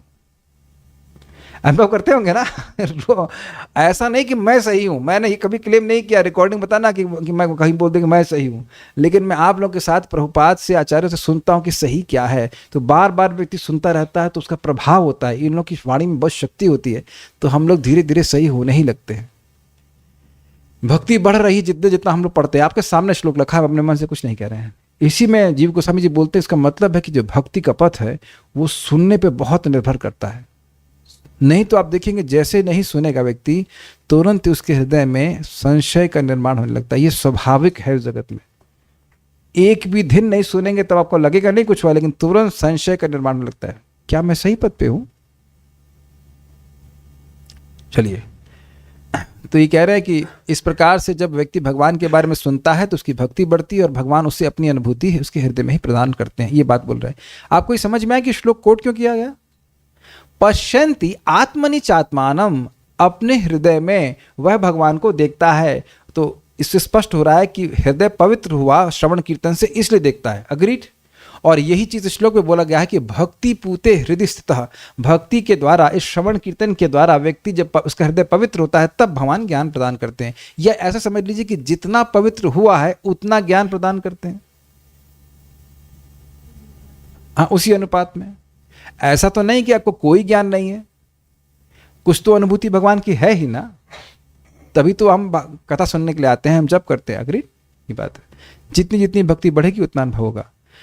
पुराणम अर्थात प्राचीन, ना कि मीमांसा आदि अन्य अर्वाचीन दर्शन। अर्वाचीन मतलब है नवीन, ऐसा नहीं कि कोई नई थ्योरी है, अपितु यह अनादि काल से सिद्ध ज्ञान है। वेद का ज्ञान या गीता भागवत के ज्ञान में नई बात नहीं बोलनी होती है। ये कलयुग में एक बहुत बड़ी दोष है कि हर प्रवक्ता, मतलब जो भक्त नहीं है, वो कुछ नई बात बोलेगा just to get views, not to change anyone's views. समझा पाया? कुछ नई बात बोलेंगे, कुछ सनसनी खेज कुछ बात बोलेंगे तो सनसनी आ जाएगी, लेकिन सनसनी वैसे गायब भी हो जाती है, उससे लोगों का हृदय परिवर्तित नहीं होता। अर्वाचीन का मतलब होता है जो प्राचीन ना हो। अर्वाचीन का मतलब हुआ जो नया। जैसे एक व्यक्ति आए बोले, या आप लोगों को राम कृष्ण की सेवा करने की जरूरत नहीं है,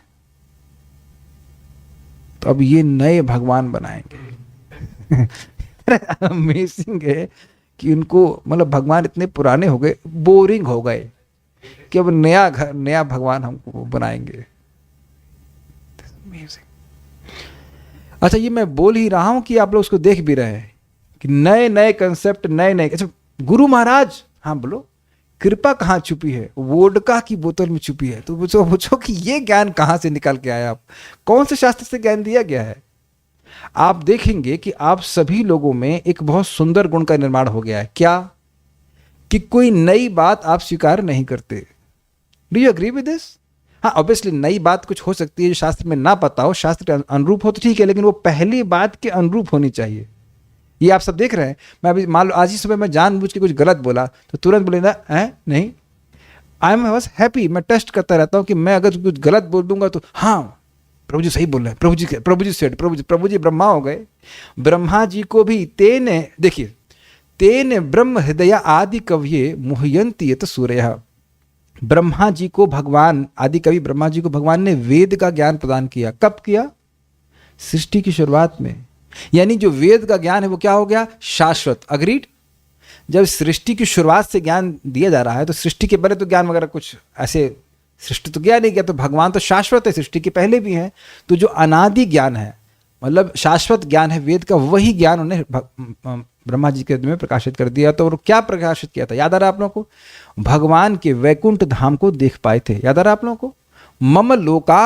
मम लोकावलोकनम, यही सबसे बड़ी पंडिताई है। ऐसे कुछ था ना, ऐसे भगवान दूसरे स्कंद में बोले थे कि ब्रह्मा जी को, कि ब्रह्मा जी आपने जो मेरे लोक का दर्शन किया, वैकुंठ का दर्शन किया, यही वास्तविक रूप से बुद्धिमानी है। अर्थात वेद का सारा ज्ञान यही है कि व्यक्ति भगवान को अपने हृदय में देखे, भगवान के धाम को देखे, भगवान से अपने संबंध को समझे। तो ये ज्ञान अनादि सिद्ध है, ये आज का ज्ञान नहीं है, कोई नया ज्ञान नहीं है।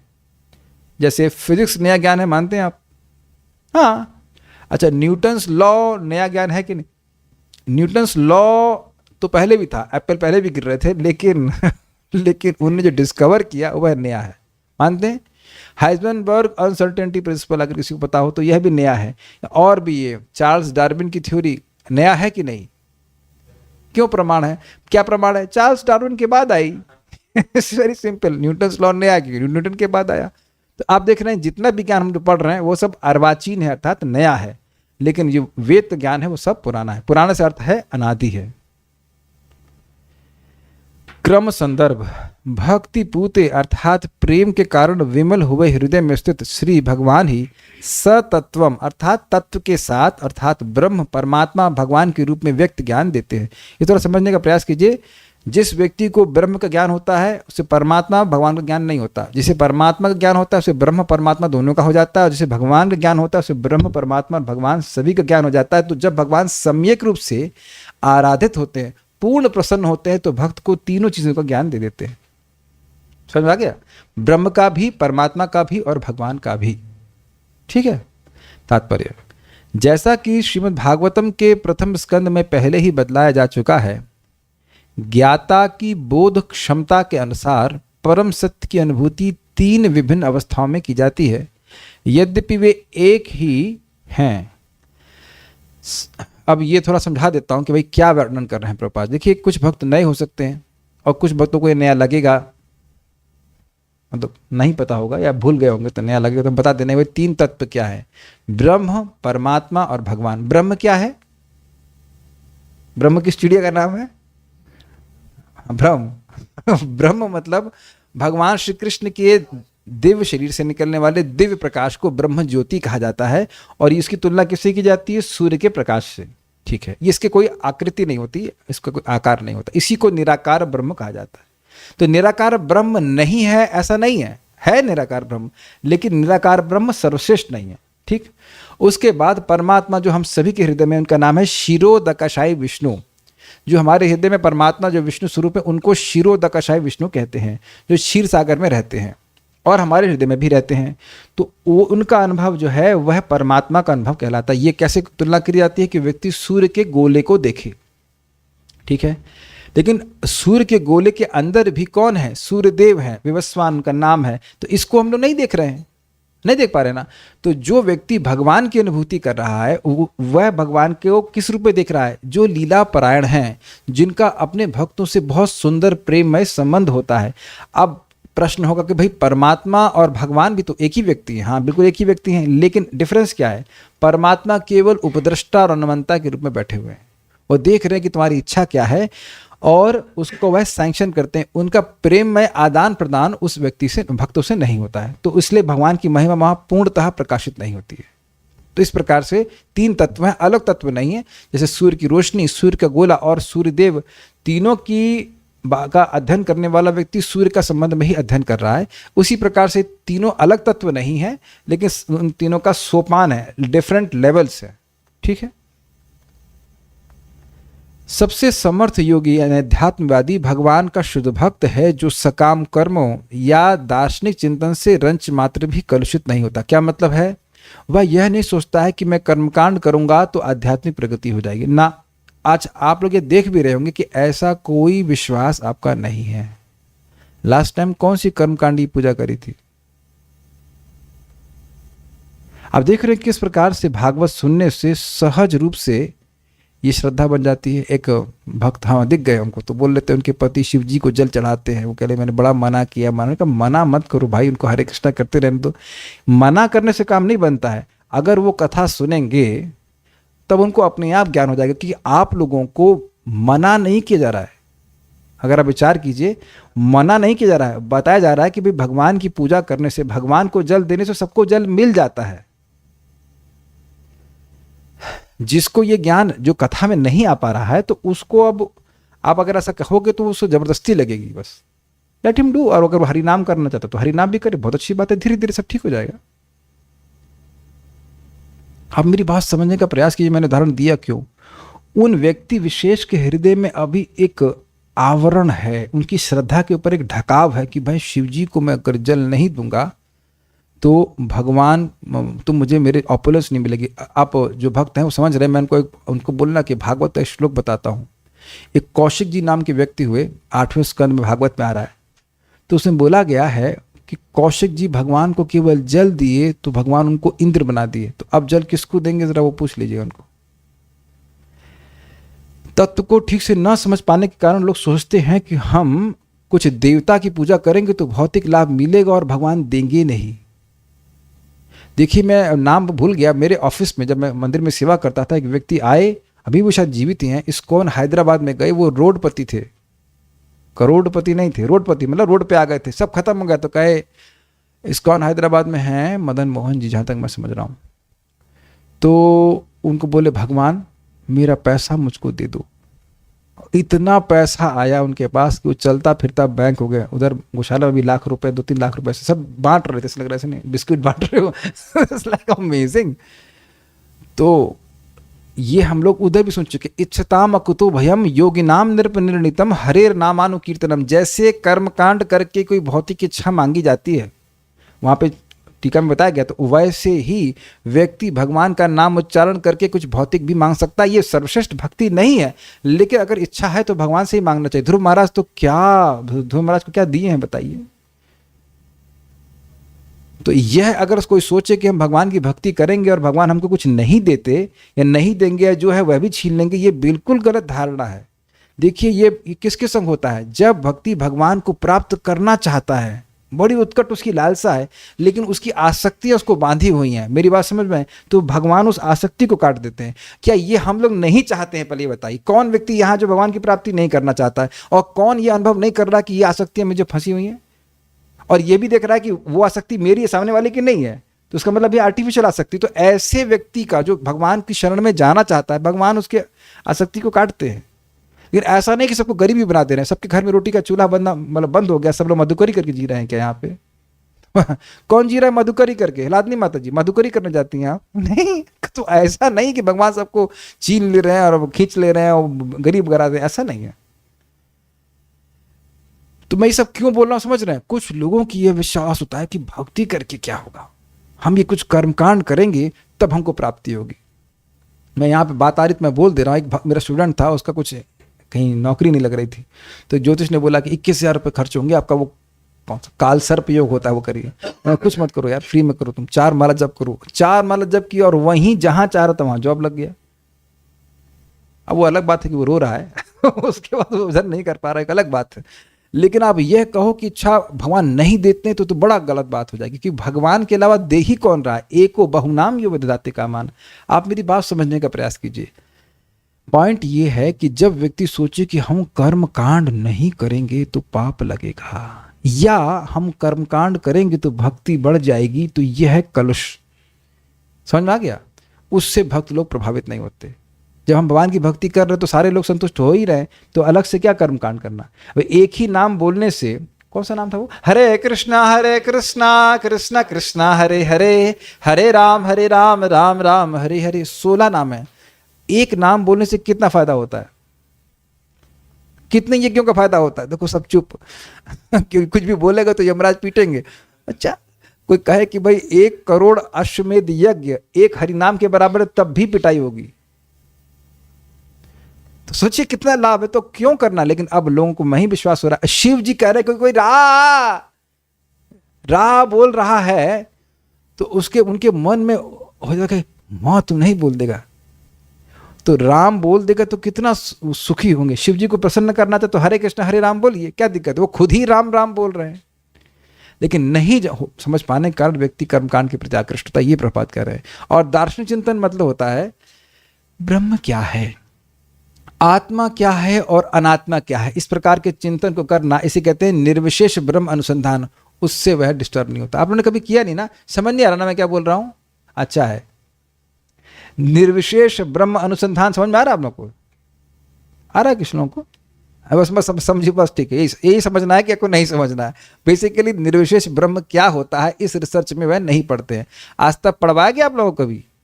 नहीं क्योंकि उसकी जरूरत नहीं है। ठीक है, जैसे चौराहे पे आप जाते हैं तो एक रास्ता उधर जा रहा है, एक रास्ता उधर जा रहा है, तो आप भले देख ले कि ये रास्ता उधर जा रहा है, लेकिन उधर जाते नहीं है, जाते वही है जहां पे आपको जाना होता है। तो भगवान की भक्ति करके, कृष्ण भक्ति कैला सर्व कर्म कृत होए, भगवान कृष्ण की भक्ति करके मेरे को जो भी चाहिए, जो भी मतलब सिद्धि चाहिए वो प्राप्त हो जाएगी, क्योंकि भगवान स्वयं ही देते हैं, इसलिए भक्त उसी में लगते हैं। ठीक है, आगे बढ़ते हैं। एकमात्र भक्ति द्वारा ही मनुष्य का हृदय कर्म, ज्ञान तथा योग जैसे भौतिक आवरणों से पूर्णतया शुद्ध हो जाता है। अब ये बड़ी सुंदर बात है। देखिए, मान लीजिए मैं एक कोई लाइट है मेरी आंखों के सामने, कुछ भी, या नहीं ऐसे करिए, मेरे आंखों के सामने एक स्क्रीन है, ग्रीन स्क्रीन है, तो मुझे क्या दिखाई पड़ेगा? Green green. येलो होगी तो येलो दिखेगा और ब्लू होगी तो ब्लू दिखाई। तो कर्म का आवरण होगा मेरी चेतना पे, तो मिलेगा कर्म कांड। बहुत बहुत बहुत बहुत बढ़िया बात। आप इसको गीता में सुनते हैं क्या? काम कामा लभंते, बोल रहा हूँ श्लोक। वो यज्ञ करते हैं और उसके बाद वो स्वर्ग जाते हैं, फिर वापस आते हैं, कहते हैं इससे ज्यादा वेद में कुछ नहीं लिखा है। तो उनकी आंखों में कर्मकांड का आवरण है। यह आंख का मतलब ज्ञान, और जो ज्ञान की तरफ है तो उनका मतलब हुआ निर्विशेष ब्रह्म की प्राप्ति करनी है। एक व्यक्ति साधक थे, वो साधु थे, वो बोले हमको ब्रह्म का अनुभव हुआ है, हमारे जीवन का लक्ष्य, हम 108 लोगों को ब्रह्म का अनुभव कराएंगे। Okay, his faith. और योग मतलब कुछ लोग अष्टांग योग में लगे रहते हैं और उस प्रकार से वह सिद्ध होने का प्रयास करते हैं। तो ये तीनों एक प्रकार की फिल्टर हैं जो उसकी शुद्ध चेतना को कवर किए हैं, जिसके कारण वह जीवन की उपलब्धि क्या मान रहा है? ब्रह्म की प्राप्ति या स्वर्ग की प्राप्ति या अष्ट सिद्धियों की प्राप्ति। ये सब हट जाएंगे तब उनको क्लियर पिक्चर दिखाई पड़ेगी। आप लोग को कभी अनुभव हो, टीवी में देखा है, टीवी में कोई सेटिंग चेंज कर दो तो टीवी स्क्रीन ब्लू दिखाई पड़ती है, कभी ग्रीन दिखती है। अगर आप लोग, मैं यहाँ पे करना नहीं चाहता हूँ, लेकिन मैं अपने OBS सॉफ्टवेयर में खेलने लग जाऊँगा तो यहाँ पे आपको मेरा वीडियो कभी ब्लू दिखेगा, कभी ग्रीन दिखेगा। तो चेतना में जैसे गुणों का प्रकाशन होता है, जैसे विस्तार होता है, वैसे ही चेतना, वैसे ही श्रद्धा व्यक्ति की हो जाती है। ठीक है, तो उसके अनुसार वो कार्य करता है। तो इस सारे आवरण हट जाते हैं भक्ति करके, तो व्यक्ति को क्या समझ में आता है, भक्ति करके ही मेरे को सारी सिद्धि मिल जाएगी। ये बात प्रभुपाद जी कह रहे हैं। केवल ऐसी ही शुद्ध अवस्था में हर जीव के हृदय में व्यष्टि आत्मा के साथ विराजमान भगवान उपदेश देते हैं, जिससे भक्त अंतिम गंतव्य अर्थात भगवत धाम पहुंच सकता है। ये बात समझ में आई? जब व्यक्ति की श्रद्धा कर्मकांड, ज्ञानकांड और अष्टांग योग आदि सब जगह से हट करके केवल भगवान की भक्ति में लगती है, उसका मतलब है कि उसका हृदय भक्ति इसके द्वारा शुद्ध हुआ है। तो भगवान प्रसन्न होकर के उसके एटीट्यूड को देख करके कि तो अनन्य भाव से मेरा भजन कर रहा है, उसको सारा ज्ञान देते हैं। कोई श्लोक याद आ रहा है आपको? अपि चेत सुदुराचारो भजते माम अनन्य भाग साधुरेव समन्तव्यः सम्यक व्यवस्थितो हि सः। कोई व्यक्ति बहुत दुराचार भी क्यों न करे, लेकिन अनन्य भाग होकर भजन कर रहा है, मतलब मेरा साधन क्या है? भक्ति। और इस साधन के द्वारा मुझे क्या प्राप्त करना है? भगवान की भक्ति। तो साधना की अनन्यता और साध्य की अनंतता रहती है। तो भगवान कहते हैं वाह साधु है, बढ़िया आदमी है, सब बहुत अच्छा व्यक्ति है। और क्षिप्रम भवति धर्मात्मा शाश्वत शांतिम निगच्छति कौन्तेयः प्रतिजानहि न मे भक्तः प्रणश्यति। तो जिस प्रकार से अनन्य भाव से भजन कर रहा है, पूरा पवित्र नहीं हुआ है तब तो भगवान उससे खुश हैं, और जब पवित्र हो जाएगा तब कितना खुश होंगे। और पवित्र भगवान स्वयं करेंगे, इसीलिए कह रहे हैं कि बहुत जल्दी मैं उसे शुद्ध कर देता हूं। कुछ समझ में आया? ऐसी अनन्य श्रद्धा होना आसान बात नहीं है। महाप्रभु जो साक्षात भगवान श्री कृष्ण है, वो तपन मिश्र के घर में जाकर के भोजन ग्रहण कर रहे हैं, गृहस्थ है। और मायावादी सन्यासी प्रकाशानंद सरस्वती, जिनके 60,000 सन्यासी शिष्य, उनके घर का उनका निमंत्रण तक भी स्वीकार नहीं करते। अब समझ में आया आपको भक्ति का प्रभाव? विदुर जी के घर में भोजन खाए कि नहीं खाए भगवान, तो समझने का प्रयास कीजिए कि जब इस प्रकार से, हाँ तो अब समझना क्या, भगवान हमको व्यक्तिगत उपदेश देते हैं अगर हमारा हृदय शुद्ध होता है। इसलिए हमारी व्यक्तिगत रिस्पॉन्सिबिलिटी है कि हम व्यक्तिगत रूप से अपने हृदय को शुद्ध करें। Is it clear? मेरे रियलाइजेशंस जितने भी हैं वो मेरे हैं, आपके रियलाइजेशन जितने भी हैं वो आपके हैं। जैसे भोजन सब लोग करते हैं तो सबकी तुष्टि पुष्टि और भूख की शांति वह सबकी व्यक्तिगत होती है। सब लोग स्वाहा स्वाहा करते हैं और आहा आहा भी व्यक्तिगत ही करते हैं। अग्रीड? मैं पूछूंगा कि भाई मान लीजिए कुछ बना के ये बना, सांभर बना, कैसा लग रहा है? बड़ा अच्छा लग रहा है। तो दोनों लोग एक दूसरे के अनुभव को शेयर नहीं कर सकते। ऐसा तो नहीं खाएंगे आप कहोगे वाह वाह बड़ा अच्छा लग रहा है, ऐसा तो नहीं है। आप दोनों लोग खाएंगे, हमारे दोनों लोग खा रहे हैं, तब कहेंगे भाई अच्छा लगता है, थोड़ा नमक कम है। तो दोनों का अनुभव जो है वह व्यक्तिगत है। ये प्रपात कर रहे, दिस इज वेरी नाइस। क्यों? क्योंकि ये बात समझना बिल्कुल आसान है कि हम भक्ति इसलिए कर रहे हैं ताकि भक्ति प्राप्त हो, एटलीस्ट थ्योरेटिकली। और अगर उसके अनुसार कार्य करने लग जाए, जिसको थ्योरी भी समझ में आ गई, तो भगवान पहले दिन से उससे प्रसन्न हो जाते हैं। अग्रीड? और फिर भगवान और ऐसे अनुभूतियां देने लगते हैं कि तुम सही मार्ग पर हो। आप लोग को इतना तो समझ में आ गया ना कि ब्रह्म में लीन होकर क्या करेंगे? स्वर्ग में जाने की इच्छा। तो आप समझ रहे हैं कि केवल सुनने मात्र से भागवतम कोई बात बिल्कुल स्पष्ट समझ आने लगती कि ये सब जाने से फायदा कुछ नहीं है। ब्रह्म में जाएंगे तो प्रसाद भी नहीं मिलेगा, मरो भूखे जाकर के वहां पे, है कि नहीं? ये बात है। हाँ, बस लाइट देखते रहो, ठीक है। तो भगवान उपदेश देते, इसकी पुष्टि भगवद गीता में हुई है, तेषाम सततयुक्ता नाम भजताम। इसकी व्याख्या मैंने अभी कर दी, तो मैं अभी नहीं बताऊंगा कि भगवान कैसे जो शुद्ध भक्ति में लगते हैं उनको ज्ञान देते हैं।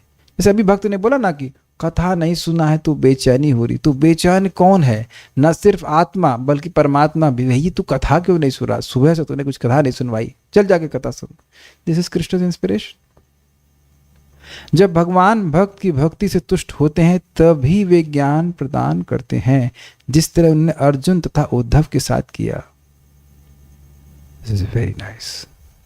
इसको ऐसे पढ़िए, जब भगवान भक्त की भक्ति से तुष्ट होते हैं तो ज्ञान प्रदान करते ही हैं। ऐसे सुनाई पड़ रहा है? ऐसा अच्छा लग रहा है सुनने में? सुनाई पड़ रहा है आप लोगों को कि जब भगवान भक्त की भक्ति से तुष्ट होते हैं तो ज्ञान प्रदान करते ही हैं। एक भी भक्त यहाँ भगवान बनने का प्रयास नहीं कर रहा है, चाहे वो कितना भी माया की सेवा कर रहा हो या करके आया हो या जो कुछ भी हो, लेकिन नहा धो के तिलक ला के आया कि नहीं, अब हम भक्ति से रहेंगे। एक भी व्यक्ति यहाँ स्वप्न भी नहीं सोचा हुआ कि वह भगवान बन गया है, वैकुंठ का राजा बन गया। कभी सपना आया आज तक? किसी इस्कॉन के डिवोटी ने ये कभी नहीं बोला कि प्रभु जी एक बढ़िया सपना है क्या, मैं भगवान बन गया। कभी सपने में भी नहीं आया। आज तक कोई मेरे को नहीं बोला कि प्रभु जी भगवान कैसे बन सकते हैं। अब प्लीज हम डिवोटीज की बात कर रहे हैं। Is it not amazing? सभी लोग ये सोच रहे हैं कि काश भगवान की प्रकृति कैसे हो, हम भगवान के धाम कैसे पहुंचे, इनकी नित्य सेवा में कैसे लगे। ये एक एक्सपीरियंस यही आती जो भी आती है। और थोड़ा बहुत सामर वामर खाने की इच्छा आ सकती है, लेकिन पॉइंट इज दैट कि ये इच्छा कभी नहीं आती कि मैं भगवान बन जाऊं। Do you agree with this? भगवान भी तो देख रहे हैं ना, आपकी सहायता करेंगे। हमको बहुत अच्छा लगा जैसे उद्धव जी से संतुष्ट हुए थे और अर्जुन से संतुष्ट हुए थे। ज्ञानी, योगी तथा कर्मी जन भगवान के ऐसे प्रत्यक्ष सहयोग की अपेक्षा नहीं कर सकते। ये समझ में आया? They can't expect this direct help from the Lord. क्यों नहीं कर सकते? क्योंकि वे भगवान को प्रसन्न करने वाले कार्य नहीं करते हैं। ठीक, वे ना तो भगवान की दिव्य प्रेम भक्ति द्वारा तुष्ट करने में वे ना तो भगवान को दिव्य प्रेम भक्ति द्वारा तुष्ट करने में समर्थ होते हैं, न ही वे भगवान की इस प्रकार की सेवा में विश्वास रखते हैं। क्या अमेजिंग तात्पर्य है ना प्रभुपाद जी का। उनको कह भी दो भाई कि हरे कृष्णा जब वो, तो इससे क्या हो जाएगा। याद आ रहा आपको प्रकाशानंद सरस्वती?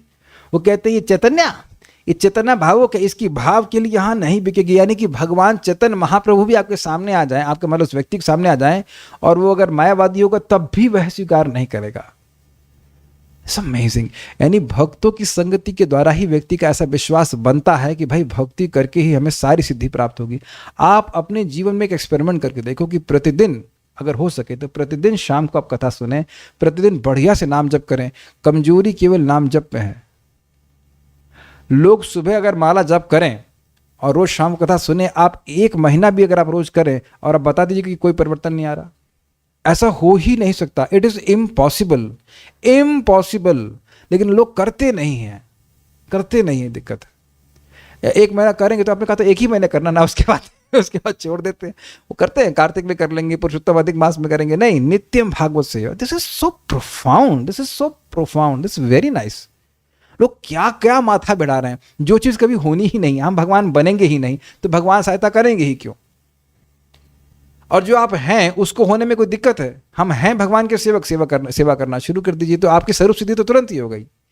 हम कृष्ण के सेवक हैं, कृष्ण की सेवा करना शुरू कर दीजिए, सिंपल। अब भगवान बनने का प्रयास करेंगे तो दिक्कत हो जाएगी। डायरेक्ट भगवान इंटरफियर कर रहे हैं। अगर हम भगवान के सेवक बनना चाहते हैं, डायरेक्ट भगवान सेवा हेल्प करते हैं, और भगवान हेल्प करेंगे तो फिर क्या दिक्कत है? अपने जीवन में मुझे एक पूरा विश्वास हो गया।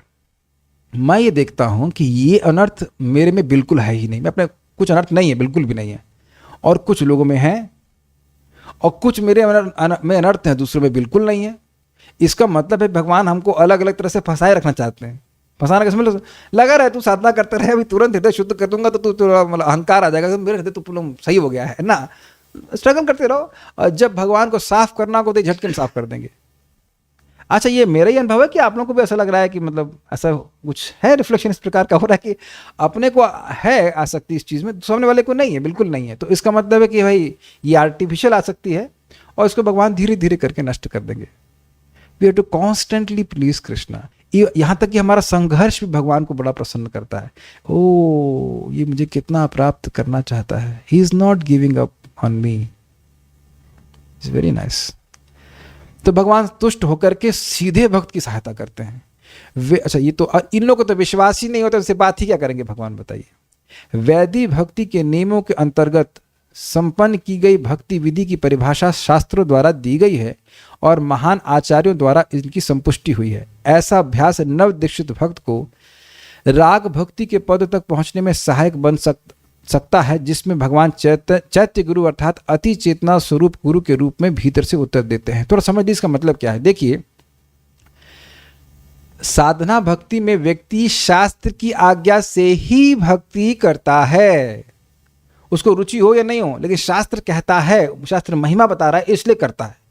लेकिन राग भक्ति में केवल शास्त्र की आज्ञा से नहीं करता, शास्त्र की आज्ञा को छोड़ के नहीं कर रहा है, लेकिन केवल शास्त्र की आज्ञा से नहीं करता है, उसको रुचि आ जाती है सेवा करने। समझ आ गया? ये अंतर है। जैसे कार को धक्का मार के भी चलाया जाता है, ये हो गई साधना भक्ति। धक्का मारना पड़ता ना, सुबह धक्का मार के उठो, धक्का मार के जप करो, धक्का मार के क्लास में आओ, ऐसे सब चलता है। लेकिन कार बाद में जब चलती है तब भी धक्का मिलता है, लेकिन बाहर से नहीं, अंदर से। अंदर इंटरनल कंबशन इंजन चालू हो जाता है तो अंदर से धक्का मिलता है, अंदर से प्रेरणा मिलती रहती है। यही अंदर से प्रेरणा की बात कर रहे हैं कि भगवान अपनी भक्ति के सुख को प्रकाशित कर देते हैं और व्यक्ति बस सरपट सरपट भगवान की तरफ दौड़ता रहता है। ये बात बोल रहे हैं, समझा के बात? ये बड़ी सूक्ष्म बातें हैं कि केवल, क्योंकि कुछ लोग सोचते हैं राग भक्ति मतलब शास्त्र की आज्ञा छोड़ करके, ना, शास्त्र की आज्ञा है लेकिन केवल शास्त्र की आज्ञा से भक्ति नहीं कर रहा। Catching the difference? कोई व्यक्ति मंगल आरती ना जाए या जप नहीं करे तो कहे भाई वो तो राग मार्गी है। ना ना ना ना, ऐसा नहीं है। राग मीन्स अटैचमेंट। तो अटैचमेंट कैसे आया? हृदय शुद्ध हुआ। हृदय शुद्ध कैसे हुआ? शास्त्र के नियम का पालन करके। राग मार्ग का इंजेक्शन नहीं लगा सकते। हृदय शुद्ध होगा तो अपने आप ये राग जो भगवान के प्रति है प्रकट हो जाता है। क्लियर? उसके बाद प्रपात क्या कह रहे हैं? जिसमें भगवान चैत्य गुरु अर्थात अति चेतना स्वरूप गुरु के रूप में भीतर से उतर देते हैं। इसका मतलब क्या है? एक गुरु है जो भक्त है, जो मुख से आपको शास्त्र ज्ञान दे रहे हैं, और भगवान परमात्मा के रूप में भी गुरु है, चैत्य गुरु कहते हैं। तो जब व्यक्ति के हृदय शुद्ध हो जाता है तो भगवान डायरेक्ट उसको उत्तर देते हैं। जैसे प्रभुपाद जी भक्तों के संग बैठे थे और कोई बात हो रही थी कि इस परिस्थिति में क्या करना चाहिए, तो प्रभुपाद सबसे पूछते कि आप बताइए क्या करना चाहिए, आप बताइए। तो सब लोग बता रहे थे, कहते ना ना ना। फिर एकदम से प्रभुपाद जी ने एक ऐसा सोल्यूशन दिया, समाधान दिया, जो सब लोग आश्चर्यचकित हो गए। तो लोगों ने पूछा प्रभुपाद से, प्रभुपाद जब आपको इस इतना अच्छा समाधान पता था तो आपने बोला क्यों नहीं? तो उन्होंने कहा नहीं, मुझे पता नहीं था, मुझे अभी कृष्ण ने बताया। अब समझ में आ गया? तो जब व्यक्ति बहुत प्रगतिशील हो जाता है तो भगवान डायरेक्ट बात करते हैं। तो दिक्कत क्या है? जब मैं और आप बात कर सकते हैं तो भगवान भी तो व्यक्ति हैं। याद है ना, वो जब डीटी बोल सकता है तो डीटी चल क्यों नहीं सकता है ना? आप वो जो था, कौन से भगवान थे वो, खीर चोरा गोपीनाथ, ना सॉरी, गोपाल या साक्षी गोपाल की कथा में आप सुनते हैं। Yes yes. जैसे प्रभुपाद जी बताए थे ना कि एक जगह मंदिर में गए, इस्कॉन मंदिर में ही, और वो बोले वो कौन है जो बर्तन मांजता है? तो उसको बुलाया गया, कहे कि तुम बर्तन ठीक से नहीं मांजते हो। तो आपको कैसे मालूम चला? कहते भगवान बताए कि तुम बर्तन ठीक से नहीं मांजते हो। Krishna directly talks with the devotees. होगा भाई, सब होगा। एक पता नहीं परम पूज्य राधा गोविंद महाराज की कथा सुना रहे थे ब्रज की। एक माता जी थी, तो उनके राधा कृष्ण के विग्रह थे, हमें नहीं पता कौन से हैं, आज भी वो विग्रह है लेकिन मुझे नहीं पता कौन से हैं। तो वो कृष्ण को यहाँ नहीं, कृष्ण को ही पगड़ी बांध रही थी। एक बार बांधनी, कृष्ण से खोल देते, फिर बांधती, फिर खोल देते, फिर बांधती, खोल देते, फिर मतलब गुस्सा गई तो कहीं तो सारे खुद बांध ले। मतलब अगर मेरा बांधा पसंद नहीं आता तो तुम खुद ही बांध दो। तो फिर वो डर के मारे भगवान बांध लिया। एक और महाराज कथा सुनाते हैं, कोई भक्त थे, वो साख्य रस में थे भगवान के, तो भगवान को पंखा जला रहे थे। तो करते ही तो सेवा करते करते वो थक गए, उनको झपकी आ गई, तो भगवान झापड़ मारे उनको जोर से। मेरी सेवा में सो गया। तो अब इतना गुस्सा हो गया, कहते अरे इतना सेवा कर रहा हूँ, उस पर भी गलती हो गई, तुम झापड़ मारोगे, हम अब सेवा ही नहीं करेंगे। तो कई दिन तक सेवा छोड़ दिए। फिर भगवान उनको, उनके गुरु जी को बोले कि जाओ उसे बुला के लाओ, ऐसे करके। This is how Krishna are dear. तो ऐसा भगवान का विग्रह भी आदान प्रदान करता है भक्त, अगर उन्नत है तो। ये बात है, ठीक है।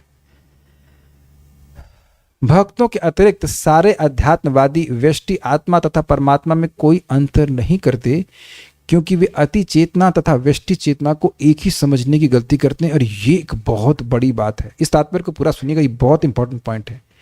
हो सकता है कि व्यक्ति पूर्णतः इस जगत से विरक्त हो और इसमें कोई दिक्कत नहीं, और उसको अनुभूतियां भी हों और उसमें यह भी कोई दिक्कत नहीं है, लेकिन वह ये गलती कर सकता है कि वह यह बोलने लगे कि आत्मा परमात्मा ही है।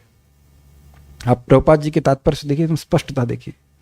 अगर कभी भी कोई भी व्यक्ति ये बोल रहा है तो देखिए, ऐसा नहीं कि वो हर बात गलत बोलेगा। प्लीज ध्यान दीजिएगा।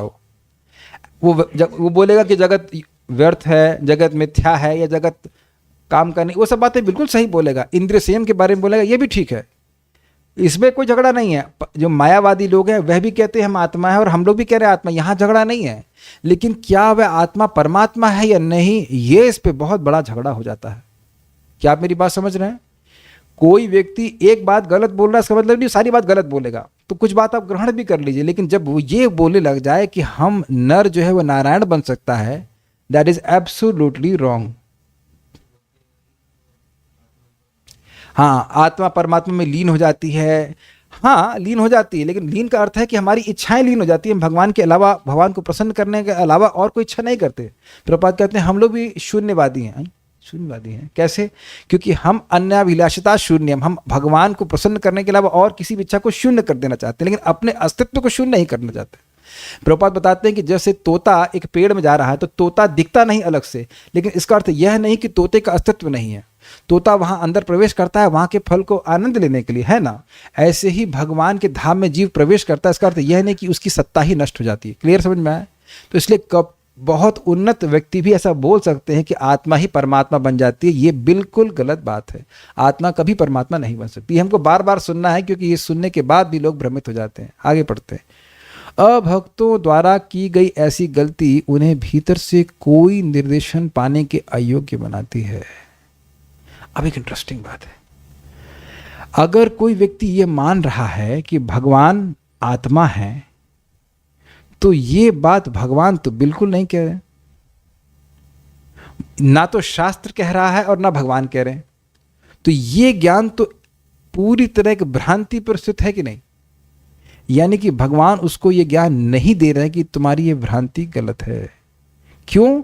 क्योंकि वह उससे प्रसन्न नहीं है। आप जानते हैं रामदास नाम के व्यक्ति थे, वो 24 घंटा राम राम करते थे, लेकिन उनके हृदय में ये स्पृहा थी, ये इच्छा थी कि मैं राम बन जाऊंगा इस नाम उच्चारण से। तो चैतन्य महाप्रभु बिल्कुल प्रसन्न नहीं हुए थे। वो ऐसी इच्छा रखना चाहते हैं तो वैसे भगवान फिर उनको प्रेरणा देते हैं, हाँ तुम भगवान बन सकते हो। ऐसा कुछ भक्त भी हो सकते हैं। कुछ लोगों का ऐसा मत है कि हम राम बन के राम की इंद्रियों से सुख भोगेंगे, और राम की इंद्रियों में तो असीमित सुख भोगने की इच्छा, तो इसलिए हमको असीमित सुख मिलेगा। वाह बाप रे, इट्स वेरी डेंजरस। इसलिए अगर आप किसी को भी वाकई जानना चाहते तो ये प्रश्न करें कि जीवन का अंतिम उद्देश्य क्या है। दैट विल सारा कुछ ना ऐसे एकदम क्लियर कर देगा। जीवन का अंतिम उद्देश्य क्या स्वीकार करते हैं आप? आत्मा बोल दोगे चलो ठीक है, लेकिन जीवन का अंतिम उद्देश्य क्या है यह बताइए। That will make a lot of difference. चलिए, जब अनेक जन्मों बाद ऐसे अद्वैतवादी होश में आते हैं कि भगवान आराध्य हैं और भक्त भगवान से एक होते हुए भी भिन्न हैं, तभी वे भगवान वासुदेव की शरण ग्रहण करते हैं। बहुनाम जन्मनाम अंते ज्ञानवान माम प्रपद्यते। तो बहुत सारे जन्मों के बाद ज्ञानवान मेरी शरण में आता है। तो मेरी शरण में आता है मतलब क्या है? मैं हूं और भगवान है, और भगवान मेरी शरण है, मैं ही भगवान हूं ये नहीं है। ठीक है। शुद्ध भक्ति योग इस बिंदु से प्रारंभ होता है। किस बिंदु से? जब व्यक्ति स्वीकार करे कि मैं शाश्वत जीवात्मा हूं और कृष्ण मेरे शाश्वत स्वामी हैं। बस इतनी सी बात है।